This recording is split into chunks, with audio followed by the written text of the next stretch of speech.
Thalassemia दिनानिमित्त fight against संस्थेच्या वतीनं कोल्हापूर शहरातून जनजागृती रॅली काढण्यात आली।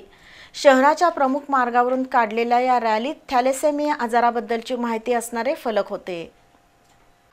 थॅलेसेमिया आजाराविषयी जनजागृती करण्यासाठी फाईट अगेन्स्ट थॅलेसेमिया संस्थेच्या वतीनं रॅलीचं आयोजन करण्यात आलं होतं। CPR-मधून रक्तविकार तज्ज्ञ डॉक्टर वरुण बाफना यांच्या प्रमुख उपस्थितीत रॅलीला सुरुवात झाली। दसरा चौक, अयोध्या टॉकीज, बिंदू चौक, महापालिका, टाउन हॉल मार्गे ही रॅली काढण्यात आली। थॅलेसेमिया आजाराविषयीचे संदेश असणारे फलक घेऊन तसंच युवा वर्गानं ठरवून थॅलेसेमियाला हरवूया अशा घोषणा देत ही रॅली काढण्यात आली।